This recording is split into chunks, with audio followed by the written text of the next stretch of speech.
নমস্কাৰ আপোনালোক সকলোকে পুনৰবাৰ আপোন নিউজৰ অন্য এটা ভিডিঅ'লৈ স্বাগতম জনাইছোঁ। আপোনালোকে ৰিজাল্ট লাভ কৰিলে, আপোনালোকে ছাপোৰ্ট কৰা প্ৰাৰ্থীজন বাৰু জিকিলে নে নাই জিকা কমেণ্ট ছেকশ্যনত জনাব। ফাইনেলি বিজেপিয়ে আকৌ এবাৰ চৰকাৰ গঠন কৰিলে, কিন্তু বিৰোধীলৈহে বেয়া লাগিছে। কাৰণ এতিয়া না বিৰোধীৰ দলপতি থাকিব, না বিৰোধীৰ ষ্ট্ৰং লিডাৰ আছে। ষ্ট্ৰং লিডাৰ কোনোৱেই নাই বুলি ক'ব পাৰি। বিৰোধীত কেৱল আছে অখিল গগৈ অকণমান ষ্ট্ৰং, যিজনে নেকি সকলো সময়তে সকলোবিলাক বিষয়ৰ ওপৰত তেখেতে অপ'জ কৰি থাকে। তাৰ বাহিৰে ষ্ট্ৰংলি কথা ক'ব পৰা এতিয়া বিৰোধী নাই বুলি ক'ব পাৰি। কংগ্ৰেছৰ প্ৰায় পতনেই হৈছে, য'ত নেকি কেৱল 19খন আসন লাভ কৰিছে 126খন আসনৰ ভিতৰত কংগ্ৰেছে। বাকী ৰাইজৰ দলে 2খন। বাকী ৰিজাল্টৰ কথাটো আপোনালোকে গম পালে, ৰিজাল্টৰ কথা কৈ নাথাকোঁ। বিজেপিয়ে আকৌ এবাৰ চৰকাৰ গঠন কৰিলে, কিন্তু চৰকাৰ গঠনটো বিজেপিয়ে কৰিছে, কিন্তু বিৰোধীত আমি কেইজনমান ষ্ট্ৰং লিডাৰ পঠাব লাগিছিলে। যেনে গৌৰৱ গগৈ হৈ গ'ল, কুংকি চৌধুৰী হৈ গ'ল, জ্ঞানশ্ৰী হৈ গ'ল, লুৰিণজ্যোতি হৈ গ'ল, অখিল গগৈটো বাৰু গ'ল। তো এইকেইজন যদি আমি ষ্ট্ৰং লিডাৰ বিধানসভালৈ পঠাব পাৰিলোহেঁতেন, আমাৰ কাৰণে অকণমান ভাল হ'লহেঁতেন, জনসাধাৰণৰ কাৰণে অকণমান ভাল হ'লহেঁতেন। যদি ষ্ট্ৰং বিৰোধী নাথাকে, মানে এৰাল চিগা গৰুৰ নিচিনা চৰকাৰৰ সেই অৱস্থা। গতিকে বাৰু যি হ'ল হৈ যোৱাটো হৈ গ'ল। আমি আমাৰ কাম কৰি থাকিবই লাগিব। বিজেপিয়ে চৰকাৰ গঠন কৰক বা কংগ্ৰেছেই কৰক, আমি আমাৰ দৈনিক কাম কৰিবই লাগিব। আৰু যি কি নহওক, আজিৰ ভিডিঅ'ত আপোনালোক সকলোকে আজিৰ দিনটোৰ প্ৰায় 13টাকৈ খুবেই গুৰুত্বপূৰ্ণ খবৰ জনাম। ভিডিঅ'টো প্ৰথমৰ পৰা শেষলৈকে চাই থাকিব। মই শ্ৰীপাঞ্জি গগৈ, আপোনালোকে চাই আছে আপোন নিউজ। আহক আৰম্ভ কৰোঁ আজিৰ ভিডিঅ'। আগবাঢ়িছোঁ আজিৰ প্ৰথমটো খবৰ ফালে। প্ৰথম খবৰটো দিয়াৰ আগতে আপোনালোক সকলোকে সৰুকৈ এটা অনুৰোধ, যদি খবৰকেইটা চাই ভাল পায় তেন্তে লাইক এটা কৰিবলৈ নাপাহৰিব। আৰু চেনেলটো যদি এতিয়ালৈকে ছাবস্ক্ৰাইব কৰা নাই তেন্তে চেনেলটো ছাবস্ক্ৰাইব কৰি ল'ব, যাতে এনেকুৱা ধৰণৰ খবৰবিলাক আপোনালোকে এই চেনেলটোত চাই থাকিবলৈ পায়। আগবাঢ়িছোঁ আজিৰ প্ৰথমটো খবৰ ফালে। প্ৰথম খবৰটোৱেই আমাৰ সকলোৰে কাৰণে এটা বিৰাটেই ভাল খবৰ ওলাই পৰিছে। আমাৰ ভাৰতবৰ্ষত আৰম্ভ হ'বলৈ গৈ আছে প্ৰথমখন হাই স্পীড ট্ৰেইন, আৰু যিখন ট্ৰেইনে আমাৰ ভাৰতবৰ্ষৰ বেংগলুৰুৰ পৰা চেন্নাইলৈ মাত্ৰ 73 মিনিটতে বেংগলুৰুৰ পৰা চেন্নাইলৈ অতিক্ৰম কৰিব বুলি জনাইছে। হায়দৰাবাদলৈ মানে বেংগলুৰুৰ পৰা হায়দৰাবাদলৈ প্ৰায় 120 মিনিটত অতিক্ৰম কৰিব বুলি জনাইছে। এইখন হৈছে আমাৰ ভাৰতবৰ্ষৰ প্ৰথমখন হাই স্পীড ৰেল, যাক নেকি হাইব্ৰিড ৰেল বুলিও কয়। আৰু আমাৰ ভাৰতৰ বাহিৰত অলৰেডি হাই স্পীড ট্ৰেইন প্ৰত্যেকখন দেশতে আছে, কিন্তু আমাৰ ভাৰতবৰ্ষত প্ৰথমখন হাই স্পীড ট্ৰেইন আৰম্ভ হ'বলৈ গৈ আছে। চেন্নাইৰ পৰা হায়দৰাবাদলৈ মাত্ৰ আপোনাৰ 120 মিনিটত অতিক্ৰম কৰিব। আপোনালোকে ভাবক কিমান স্পীডত যাব লাগিব। ইয়াতে নতুন নতুন টেকন'লজি এড কৰা হৈছে, আৰু খবৰ ওলোৱা অনুসৰি তো যিটো বৰ্তমান মানে হাই স্পীড ট্ৰেইনৰ প্ৰজেক্ট, তাত বোলে জাপানে পইচা ইনভেষ্ট কৰিছে বুলি খবৰ ওলাইছিলে, যাৰ কাৰণে নেকি খুব সুন্দৰকৈ কাম কাজবিলাক চলিছে। জাপানৰ ইঞ্জিনিয়াৰসকলে এইটো ডিজাইন কৰিছে, মানে হাই স্পীড ট্ৰেইনৰ ট্ৰেকটো ডিজাইন কৰিছে বুলিও খবৰ শুনা পাইছিলোঁ। তো এইবিলাক খবৰ ওলোৱা কথাহে, নাজানো আৰু যদি সঁচাকৈয়ে জাপানে ইনভেষ্ট কৰিছে, যদি সঁচাকৈয়ে জাপানৰ ইঞ্জিনিয়াৰে কাম কৰিছে, দেন ডেফিনেটলি ভাল হ'ব কামটো। কাৰণ জাপান আমাতকৈ যথেষ্ট উন্নত। জাপানে এতিয়া মানে আমাতকৈ বহুত আগবাঢ়ি আছে, এতিয়া বহুত এডভান্স টেকন'লজি ইউজ কৰি আছে জাপান এটা সময়ত ধ্বংস হৈ গৈছিলে, কিন্তু জাপান এতিয়া যথেষ্ট উন্নতি কৰিছে। গতিকে সেই ক্ষেত্ৰত টেকন'লজিৰ ক্ষেত্ৰত জাপানক বহুগুণে উন্নত বুলি কোৱা হয়। আৰু জাপানৰ ইঞ্জিনিয়াৰ্ছ আৰু জাপানে যদি ইনভেষ্ট কৰিছে, মোৰ বোধেৰে ভালেই হ'ব। নে কি কয় কমেণ্ট ছেকশ্যনত জনাব। আগবাঢ়িছোঁ ইয়াৰ পাছৰটো খবৰ ফালে। ইয়াৰ পাছৰ খবৰটো ওলাই পৰিছে উৰিষ্যাৰ পৰা। তো উৰিষ্যাত বোলে এতিয়া পাৰ লিটাৰ গাখীৰত 4 টকাকৈ দাম ইনক্ৰিজ হৈছে বুলি খবৰ ওলাই পৰিছে। আমাৰ প্ৰত্যেক ভাৰতীয়ই যিজন ব্যক্তিক নেকি পাপ্পু বুলি কয়, মানে ৰাহুল গান্ধীয়ে কৈছিলে যে আমাৰ ভাৰতত নিৰ্বাচন হোৱাৰ পাছতেই প্ৰত্যেকটো বস্তুৰ দামেই ইনক্ৰিজ হ'ব। আৰু মানুহে হাঁহিছিলে ৰাহুল গান্ধীক কটাক্ষ কৰি বিজেপি চৰকাৰে বিভিন্ন ধৰণৰ মন্তব্য কৰিছিলে। প্ৰধানমন্ত্ৰী নৰেন্দ্ৰ মোদী ডাঙৰীয়াই কৈছিলে যে ৰাহুল গান্ধী বা বিৰোধীয়ে যিবিলাক তেওঁলোকে মানে অভিযোগ আনিছে চৰকাৰৰ ওপৰত, সেই সকলোবিলাক অভিযোগ মিছা বুলি কৈছিলে।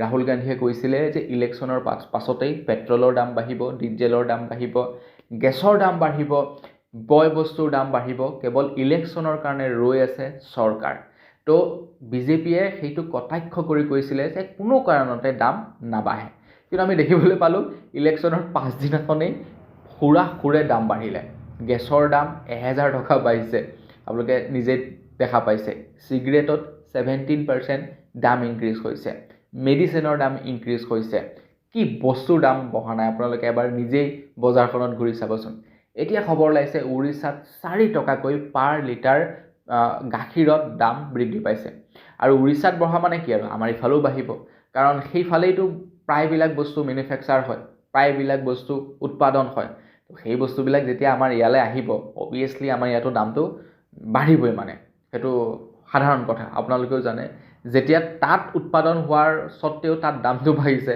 সেই বস্তুটো যেতিয়া আমাৰ অসমলৈ আহিব আৰু অসমত যেতিয়া বিক্ৰী হ'ব থৈ না কম দামত দিব কোম্পানীবিলাকেতো বেছি দামেই ল'ব চ' তাত যদি দাম বাঢ়িছে আমাৰ ইয়াতো খুব সোনকালেই দাম বাঢ়িব আগবাইছোঁ ইয়াৰ পাছৰটো খবৰ ফালে খবৰ লাই পৰিছে প্ৰতি বেগ চিমেণ্টত এতিয়া 10ৰ পৰা 25 টকা দাম ইনক্ৰিজ হৈছে বুলি খবৰ ওলাই পৰিছে পাৰ বেগ চিমেণ্টত 10ৰ পৰা 25 টকা দাম ইনক্ৰিজ হৈছে তো দাম নাবাঢ়িবলৈ আছে কোনটো বস্তু আপোনালোকে নিজেই কওকচোন দাম নাবাঢ়িবলৈ কোনটো বস্তু বাকী আছে প্ৰত্যেকটো বস্তুৰে এতিয়া দাম আমি বৃদ্ধি হোৱা দেখিবলৈ পাইছোঁ গেছৰ দাম বৃদ্ধি হ'ল আপোনালোকে গম পালে গাখীৰৰ দাম বৃদ্ধি হ'ল আপোনালোকক ক'লোৱে কেঁচা সামগ্ৰীৰ দাম বিক্ৰী হৈছে সেইটো ক'লোৱে খুচুৰা বজাৰত বস্তুৰ দাম বৃদ্ধি পাইছে খুচুৰা বজাৰত যিবিলাক সৰু সুৰা মাৰ্কেটত আমি যিবিলাক বস্তু ক্ৰয় কৰি আনো সেই বস্তুবিলাকৰ দাম ইনক্ৰিজ হৈছে তাৰ লগে লগে পেট্ৰল ডিজেল প্ৰত্যেকটো বস্তুৰে দাম ইনক্ৰিজ হৈছে আৰু মেইন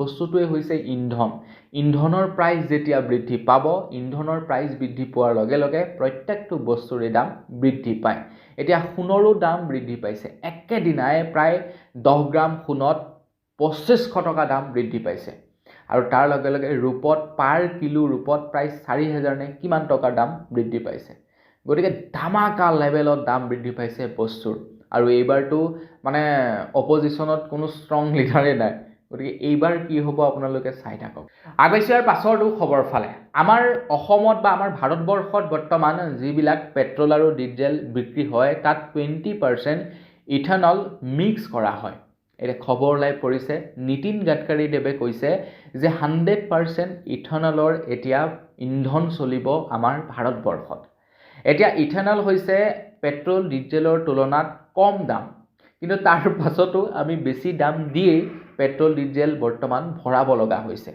এতিয়া 100% ইথানল এই কাৰণেই ব্যৱহাৰ কৰিব বিচাৰিছে নীতিন গাডকাৰী দেৱে কৈছে যে ইথানল প্ৰস্তুত কৰা হয় কুঁহিয়াৰ পৰা মেইনলি কুঁহিয়াৰ পৰা ইথানল প্ৰস্তুত কৰা হয় বৰ্তমান সময়ত আমাৰ ভাৰতবৰ্ষত আৰু সবচে শ্বকিং কথাটো হৈ গ'ল কি 1 লিটাৰ পেট্ৰল বনাবৰ কাৰণে 30 লিটাৰ পানীৰ ব্যৱহাৰ হয় বোলে 30 লিটাৰ পানীৰ ব্যৱহাৰ হয় 1 লিটাৰ মানে ইন্ধন প্ৰস্তুত কৰিবৰ কাৰণে ইথানল প্ৰস্তুত কৰিবৰ কাৰণে তো সেই হিচাপত যদি 100% ইথানলৰ ইন্ধন ব্যৱহাৰ কৰিবলৈ লয় আমাৰ ভাৰতবাসীয়ে তেনেহ'লে আমাৰ ভাৰতত পানীৰ যথেষ্ট পৰিমাণৰ নাটনি হ'ব কিন্তু তাৰ পাছতো নীতিন গাডকাৰী দেৱে এতিয়া 100% ইথানলৰ দ্বাৰা চালিত গাড়ী নিৰ্মাণ কৰিবৰ কাৰণে কোম্পানীবিলাকক নিৰ্দেশনা দিছে ৰিসেন্টলি এটা খবৰো ওলাইছিলে যে আমাৰ ভাৰতে এতিয়া এটা বহিৰাগত কোম্পানীক ইথানলৰ কন্ট্ৰেক্ট দিছিলে বুলি খবৰ ওলাই পৰিছে কাৰণ 100% ইথানলৰ ফুলফিল আমাৰ ভাৰতে কৰিব নোৱাৰে মানে আমাৰ ভাৰতত যিমান ইন্ধনৰ প্ৰয়োজন হয় গোটেই ইন্ধনখিনিক যদি ইথানলৰ দ্বাৰা ৰিপ্লেস কৰি দিয়া হয় তো সেই গোটেই ইথানলখিনি আমাৰ ভাৰতে প্ৰস্তুত কৰিব নোৱাৰে তাৰ কাৰণে পৰ্যাপ্ত পৰিমাণৰ পানীও নাই তাৰ কাৰণে পৰ্যাপ্ত পৰিমাণৰ কুঁহিয়াৰো নাই গতিকে সেই ক্ষেত্ৰত আকৌ আমি বহিৰা দেশৰ ওপৰত নিৰ্ভৰশীল হ'বই লাগিব যেনেকৈ পেট্ৰল ডিজেলৰ ওপৰত ক্ষেত্ৰত আমি মানে নিৰ্ভৰশীল হ'ব লাগে ঠিক তেনেকৈ ইথানলৰ ক্ষেত্ৰতো নিৰ্ভৰশীল হ'বই লাগিব আগবাইছোঁ ইয়াৰ পাছৰটো খবৰ ফালে ইয়াৰ পাছৰ খবৰটো ওলাই পৰিছে ফাষ্টেগৰ ওপৰত আপোনালোকৰ বাৰু গাড়ী মটৰ আছে নাই কমেণ্ট ছেকশ্যনত জনাবচোন যিসকলৰ গাড়ী মটৰ আছে তেওঁলোকেতো নিশ্চয় জানে টোল গেটেৰে পাৰ হৈ যাওঁতে আমি টোল টেক্স পৰিশোধ কৰিব লাগে আৰু নতুনকৈতো নিয়ম বনাই দিলে এতিয়াৰে পৰা আপোনালোকে কেছ পইচাৰ পে'মেণ্ট কৰিব নোৱাৰিব টোল গেটত আপোনালোকে ফাষ্টেগৰ জৰিয়তেই পে'মেণ্ট কৰিব লাগিব যদি আপোনালোকৰ ফাষ্টেগত পইচা নাথাকে দেন আপোনালোকে UPI বা কেছ পইচা দি পাৰ হ'ব নোৱাৰিব ফাষ্টেগ লগোৱাটো মেণ্ডেটৰী কৰিছে তো তাৰ লগে লগে এটা খবৰ ওলাই পৰিছিলে এতিয়া এনুৱেল পাছৰ ছিষ্টেম কৰিব মানে আমি এটা টোল গেটত বৰ্তমান 4 চকীয়া বাহন এখন যদি লৈ যাওঁ মিনিমাম আমি প্ৰায় 100 টকা পে কৰিব লাগে মিনিমাম 100 টকা তাতকৈ ওপৰতে মই মিনিমামটো কৈছোঁ 100 টকা পে কৰিব লাগে সেই হিচাপত যদি আমি প্ৰায় 5খনো দিনটোত টোল গেট পাৰ হওঁ তেন্তে 500 টকা যায় তো সেই ক্ষেত্ৰত মানে কি কৰিছিলে চৰকাৰৰ ফালৰ পৰা এটা নতুনকৈ ব্যৱস্থা উলিয়াইছিলে যে আপোনালোকে এবছৰৰ কাৰণে পাছ ল'ব পাৰে 3000 টকা য'ত নেকি আপোনালোকে 200খন নে কিমানখন আপোনালোকে টোল গেট পাৰ হ'ব পাৰিব এতিয়া ঠিক তেনেকুৱা ধৰণৰ ব্যৱস্থা প্ৰথমটো গুজৰাটত আৰম্ভ কৰিছে বুলি খবৰ লৈ পৰিছে গুজৰাটত প্ৰথমটো টোল গেট স্থাপন কৰিছে য'ত নেকি আপোনালোকে বিনা মানে টোল চেকিঙেৰে পাৰ হৈ যাব পাৰিব য'ত আপোনালোকে এনুৱেল পাছৰ জৰিয়তে পাৰ হ'ব পাৰিব এতিয়া যিমানবিলাক টোল গেট আছে গোটেইবিলাকত কৰোঁতে টাইম লাগিব এইটো কাৰণ মেচিনবিলাক উঠাব লাগিব ৰাস্তাবিলাক আকৌ বনাব লাগিব অকণমান কাম আছে গতিকে আৰম্ভ হৈ যাব খুব সোনকালেই সেইটো গোটেই ভাৰতবৰ্ষতে আৰম্ভ হ'ব প্ৰত্যেকেই এনুৱেল পাছ ল'বই লাগিব মুঠতে আপুনি এদিনৰ কাৰণেও যদি ক'ৰবাত যাম বুলি ভাবে সেই ক্ষেত্ৰতো আপোনালোকে এনুৱেল পাছ ল'বই লাগিব আগবাইছোঁ ইয়াৰ পাছৰটো খবৰ ফালে খবৰ লাই পৰিছে ৰিজাৰ্ভ বেংকৰ ওপৰত ৰিজাৰ্ভ বেংকে এতিয়া লোন লোৱাসকলৰ কাৰণে বা যিসকলে বেংকৰ পৰা বিভিন্ন ক্ষেত্ৰত পইচা মেণ্ডেট কৰে তেওঁলোকৰ কাৰণে কিছু ৰুল সলনি কৰি দিছে এতিয়াৰে পৰা আপোনালোকে কিবা এটা বস্তু লয় যদি তাৰ EMI যদি 15000 টকাতকৈ কম হয় তেনেহ'লে আপোনালোকে বাৰে মেণ্ডেটৰ বাবে OTP দি থকাৰ প্ৰয়োজন নাই বুলি জনাইছে ধৰি লওক আপোনালোকে গাড়ী এখন ক্ৰয় কৰিলে গাড়ীখনৰ EMI 15000 টকাতকৈ কম তো আপোনালোকে প্ৰত্যেক মাহে OTP দি মেণ্ডেটৰ কাৰণে আপোনালোকে ভেৰিফাই কৰি থাকিব নালাগে যিদিনাখন আপোনালোকে গাড়ীখন ল'বলৈ যাব সেই দিনাখনে এবাৰে OTP দিব আৰু মেণ্ডেট হৈ যাব যেতিয়ালৈকে গাড়ীৰ EMI আপোনালোকৰ আদায় নহয় তেতিয়ালৈকে আপোনালোকৰ গাড়ীৰ পৰা তেওঁলোকে পইচা কাটি থাকিব এইটো যেনে ধৰি লওক আপোনালোকৰ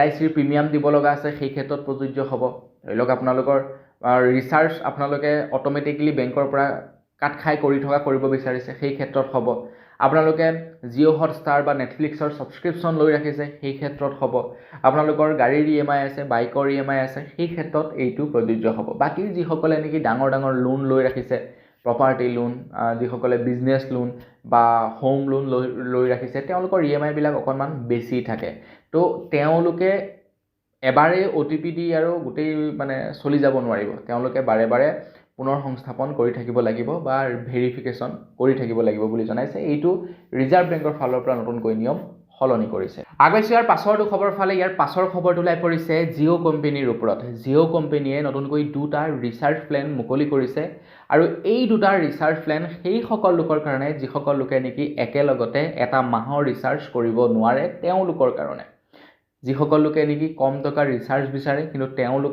তেওঁলোকক ডেইলি ধৰি লওক নেট পেকৰ প্ৰয়োজন হয় তো সেইসকল লোকৰ কাৰণে 2টা ৰিচাৰ্জ প্লেন মুকলি কৰিছে জিঅ' কোম্পানীৰ তৰফৰ পৰা এটা হৈ গৈছে 198ৰ আৰু এটা হৈছে 199ৰ 198ত আপোনালোকে আনলিমিটেড 5G ডাটা লাভ কৰিব ট্ৰুলি আনলিমিটেড ডাটা লাভ কৰিব ডেইলি 2GB কৈ ডাটা লগতে ডেইলি 100 SMS আনলিমিটেড কলিং 14 দিনৰ ভেলিডিটি আৰু 199 ৰিচাৰ্জটোত আপোনালোকে ডেইলি 1.5GB কৈ ডাটা 18 দিনৰ ভেলিডিটি লগতে আনলিমিটেড কলিঙৰ ফেচিলিটি লাভ কৰিব 199 আৰু 198 এই 2টা ৰিচাৰ্জ প্লেন জিঅ'য়ে মুকলি কৰিছে যিসকল লোকে একেলগতে 400 টকা বা 300 টকা ৰিচাৰ্জ কৰিব নোৱাৰে তেওঁলোকৰ কাৰণে এই 2টা ৰিচাৰ্জ প্লেন 198ত আপোনালোকে ডেইলি 2GB কৈ ডাটা পাব আৰু 199ত আপোনালোকে ডেইলি 1.5GB কৈ ডাটা লাভ কৰিব আগবাইছোঁ ইয়াৰ পাছৰটো খবৰ ফালে ইয়াৰ পাছৰ খবৰটো ওলাই পৰিছে ঝাৰখণ্ডৰ পৰা তো ঝাৰখণ্ডৰ যোৱাকালি এটা ভিডিঅ' সামাজিক মাধ্যমত খুবেই ভাইৰেল হৈ পৰিছিলে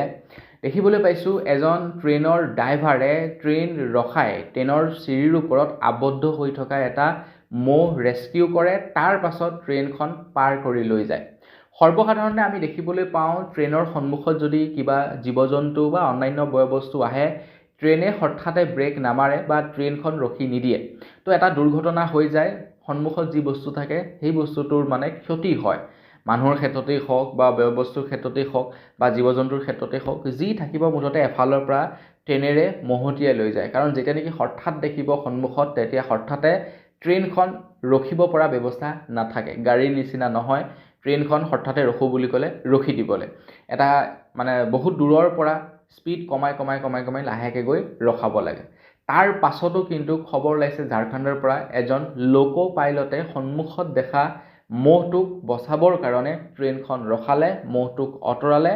তাৰ পাছত লোকো পাইলটজনে আকৌ ট্ৰেইনখন চলাই গৈছে। মানে নিজেই ড্ৰাইভাৰজনে আৰু মহটোকো বচাইছে, তাৰ পাছত মানুহখিনিকো বচাই ট্ৰেইনখন চলাই লৈ গৈছে। নহ'লে মহটো মৰিলেহেঁতেন। কিন্তু তাৰ পাছতো মানে সেইকাৰণে কি কৰিলে আৰু লোকো পাইলটজনে ট্ৰেইনখন ৰখাই মহটোক ৰেস্কিউ কৰিলে। আগবাঢ়িছোঁ ইয়াৰ পাছৰটো খবৰ ফালে। ইয়াৰ পাছৰ খবৰটো ওলাই পৰিছে ভোডাফোন কোম্পানীৰ ওপৰত। তো ভোডাফোন কোম্পানী হৈছে বৰ্তমান সময়ত ভাৰতৰ ভিতৰতে তৃতীয় সৰ্ববৃহৎ টেলিকম কোম্পানী। কিন্তু তাৰ পাছতো ভোডাফোনে এতিয়ালৈকে 5G ডেটা মানে 5G নেটৱৰ্ক প্ৰপাৰলি সকলোতে আগবঢ়াব পৰা নাই। তৃতীয় সৰ্ববৃহৎ নেটৱৰ্ক কোম্পানী হয় যদিও তেওঁলোকে 5G ভালদৰে দিব পৰা নাই বৰ্তমানলৈকে। এতিয়া ভোডাফোনে BSNLৰ সৈতে পাৰ্টনাৰশ্বিপ কৰিছে। BSNLৰ সৈতে পাৰ্টনাৰশ্বিপ কৰি য'ত য'ত BSNLৰ টাৱাৰ আছে তাত ভোডাফোনৰ টাৱাৰো পাব, য'ত য'ত আকৌ ভোডাফোনৰ টাৱাৰ আছে তাত BSNLৰ নেটৱৰ্ক লাভ কৰিব কনজিউমাৰসকলে। তো তাৰ কাৰণে এতিয়া পাৰ্টনাৰশ্বিপ কৰিছে। ফাইবাৰৰ ক্ষেত্ৰতো এতিয়া পাৰ্টনাৰশ্বিপ কৰিছে ভোডাফোন আৰু BSNLে। এতিয়া BSNLৰ ওপৰত খবৰ ওলাই পৰিছে, BSNL যদিহে ভাৰতৰ তৃতীয় সৰ্ববৃহৎ টেলিকম কোম্পানী হৈ থাকিব বিচাৰে তো তাৰ কাৰণে 5G সংস্থাপন কৰিব লাগিব সব জেগাতে। আৰু তাৰ কাৰণে ভোডাফোনক এতিয়া বোলে 6 পৰা 8 বিলিয়ন ডলাৰ টকাৰ প্ৰয়োজন হ'ব। এক মানে বৃহৎ ইনভেষ্টমেণ্টৰ দৰকাৰ আছে ভোডাফোন আইডিয়াক। যদি এই বৃহৎ ইনভেষ্টমেণ্ট কোনোৱে নকৰে, 6 পৰা 8 বিলিয়ন ডলাৰ টকা যদি কোনোবাই ইনভেষ্ট নকৰে, তেনেহ'লে ভোডাফোন কিছুদিনৰ পাছত আপোনালোকে ভাৰতত দেখা নাপাব আৰু। ভোডাফোনো যাব, BSNLটো বাৰু যেনে তেনে চলি থাকিব। BSNLটো যিহেতু চৰকাৰী বস্তু, সি মানে যেনে তেনে মৰি হ'লেও চলিব, চৰকাৰে পইচা ইনভেষ্ট কৰি হ'লেও চলাই থাকিব। কিন্তু ভোডাফোনটো এটা হৈছে সম্পূৰ্ণ ব্যক্তিগত। গতিকে তাত এতিয়া ইনভেষ্টমেণ্টৰ প্ৰয়োজন আছে 5G লৈ ৰূপান্তৰ কৰিবৰ কাৰণে। কিন্তু এটা ইনভেষ্টমেণ্ট কৰিব কোনে, সেইটোতো ডাঙৰ কথা। যিহেতু মাৰ্কেটত জিঅ' আৰু এয়াৰটেল বিগ প্লেয়াৰ হৈ আছে। আগবাঢ়িছোঁ ইয়াৰ পাছৰটো খবৰ ফালে। ইয়াৰ পাছৰ খবৰটো ওলাই পৰিছে আধাৰ কাৰ্ডৰ ওপৰত। খবৰ ওলাই পৰিছে উদয় তৰফৰ পৰা এখন জাননী প্ৰেৰণ কৰিছে সকলোৰে বাবে যে আপোনালোকৰ যি প্ৰকাৰৰ আধাৰ কাৰ্ডেই নহওক কিয়, যি আধাৰ কাৰ্ড উদয় তৰফৰ পৰা দিছে প্ৰত্যেকখন আধাৰ কাৰ্ডেই ভেলিডেট হ'ব বুলি জনাইছে। মানে উদয় তৰফৰ পৰা ৰিচেণ্টলি এখন নতুন আধাৰ কাৰ্ড মুকলি কৰিছিলে। প্ৰথম কথা হৈ গ'ল যিখন আধাৰ কাৰ্ড মানে অনলাইনত থকা আধাৰ কাৰ্ডখন অকণমান সলনি কৰি দিলে, আৰু যিখন ফিজিকেল PVC আধাৰ কাৰ্ড সেইখনো সলনি কৰি দিলে। আগতে দীঘলকৈ এখন আধাৰ কাৰ্ড আহে, সেইখনৰ পৰিৱৰ্তে এতিয়া নতুন এখন আধাৰ কাৰ্ড কৰিলে। আৰু তাৰ লগতে ফিজিকেল যিখন নেকি আধাৰ কাৰ্ড আছিলে, ফিজিকেল আধাৰ কাৰ্ডখন অকণমান ছিষ্টেমটো চেঞ্জ কৰি দিলে। আপোনালোকে পাইছেনে নাই পোৱা নাজানো বাৰু। আপোনালোকে যদি PVC আধাৰ কাৰ্ড অৰ্ডাৰ কৰে তেনেহ'লে গম পাব PVC আধাৰ কাৰ্ডটো চেঞ্জ কৰি দিলে আৰু আধাৰ কাৰ্ডখনো এতিয়া চেঞ্জ কৰি দিলে। যাৰ কাৰণে কি মানুহৰ মনত প্ৰশ্ন উত্থাপিত হৈছে যে পুৰণা আধাৰ কাৰ্ডকেইখন আমি ব্যৱহাৰ কৰিব পাৰিম নে নোৱাৰিম। কিছু ক্ষেত্ৰত পুৰণা আধাৰ কাৰ্ডবিলাকক একচেপ্টটো কৰা নাই, কাৰণ নতুন আধাৰ কাৰ্ড ওলাইছে। তাৰ কাৰণে এতিয়া উদয় তৰফৰ পৰা নিৰ্দেশনা জাৰি কৰিব লগা হৈছে যে উদয়ৰ ফালৰ পৰা যিমানবিলাক আধাৰ কাৰ্ড প্ৰভাইড কৰা হৈছে সকলোবিলাকেই ভেলিড আধাৰ কাৰ্ড। সকলোবিলাক আধাৰ কাৰ্ডেই সকলো কামতে ব্যৱহাৰ কৰিব পাৰিব। কিন্তু উদয়ে সময়ে আপগ্ৰেড কৰিছে, আপগ্ৰেড কৰা দৰকাৰ আছে। গতিকে আপোনালোকে যদি ইচ্ছা কৰে নতুন আধাৰ কাৰ্ড ব্যৱহাৰ কৰিব পাৰে, আৰু যদি আপোনালোকে ইচ্ছা নকৰে তেনেহ'লে পুৰণাখনকেই ব্যৱহাৰ কৰিব পাৰিব বুলি জনাইছে। মুঠতে কোনো এখন আধাৰ কাৰ্ডেই অবৈধ নহয়, প্ৰত্যেকখন আধাৰ কাৰ্ডেই বৈধ। আৰু নতুন আধাৰ কাৰ্ডবিলাকত কেয়াৰ অফৰ নাম নাথাকে, মানে দেউতাকৰ বা হাজবেণ্ডৰ যাৰ নাম দিয়া থাকে আৰু তো তেওঁলোকৰ নাম নাথাকে। পুৰণা আধাৰ কাৰ্ডখনত আছে। নতুন যিসকলে আপডেট কৰিছে তেওঁলোকে চাব, তেওঁলোকে কেয়াৰ অফৰ নামটো নাপাব আধাৰ কাৰ্ডখনত। তো দুইখন আধাৰ কাৰ্ডেই ভেলিডেট, পুৰণাখনো ভেলিডেট, নতুনখনো ভেলিডেট। আপোনালোকৰ কেতিয়াবা ক'ৰবাত যেনিবা কেয়াৰ অফৰ নামটো দৰকাৰ হ'ল তো কিবা প্ৰমাণ পত্ৰৰ কাৰণে, তো আপোনালোকে পুৰণাখন ব্যৱহাৰ কৰিব পাৰে। আগবাঢ়িছোঁ ইয়াৰ পাছৰটো খবৰ ফালে। ইয়াৰ পাছৰ খবৰটো ওলাই পৰিছে মধ্যপ্ৰাচ্যৰ যুদ্ধৰ ওপৰত।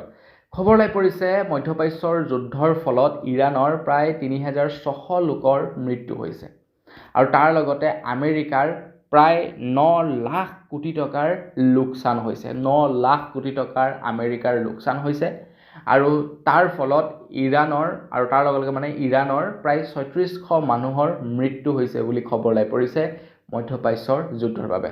এতিয়া ইৰাণ আৰু মানে ইৰাণে আমেৰিকাক এখন ধৰি লওক আপোনাৰ যুদ্ধ বিৰতিৰ বাবে এখন শান্তি পত্ৰ প্ৰেৰণ কৰিছে 14টা তাতে টাৰ্ম এণ্ড কণ্ডিশ্যন ভৰাই দিছে ইৰাণে আৰু যে এইকেইটা কণ্ডিশ্যনত আমি যুদ্ধ সামৰিব পাৰোঁ এতিয়া আমেৰিকাই কৈছে সেইকেইটা কণ্ডিশ্যন একচেপ্টেবল নহয় এতিয়া ইৰাণে কৈছে আকৌ যে আমেৰিকাই যদি বেছিকৈ মানে দমভালি দেখাই থাকে তেনেহ'লে আমেৰিকাৰ ওপৰত এটেক কৰিব তাৰ লগে লগে আকৌ কিছুমান দেশে কৈছে যদিহে ইৰাণে পাৰমাণৱিক বম বনোৱাৰ লিমিটটো যদি ক্ৰছ কৰে তেনেহ'লে আমি ইৰাণৰ ওপৰত আক্ৰমণ কৰিম মুঠতে যুদ্ধ ৰখাতকৈ বেছিহে হৈ গৈছে মানে জ্বলাজুইত ঘিউ দিয়াৰ নিচিনা হৈছে গতিকে দেখা যাওক কিমান দিনলৈকে এই জুই জ্বলি থাকে বা এই যুদ্ধ কেতিয়ালৈকে থাকে অনাগত সময়ত গম পাম আগবাইছোঁ ইয়াৰ পাছৰটো খবৰ ফালে বিধানসভা নিৰ্বাচনৰ ফলাফল ঘোষণা কৰাৰ পাছতেই মৌচম বিভাগৰ তৰফৰ পৰা খবৰ ওলাই পৰিছে যে আগন্তুক 12 ঘণ্টাত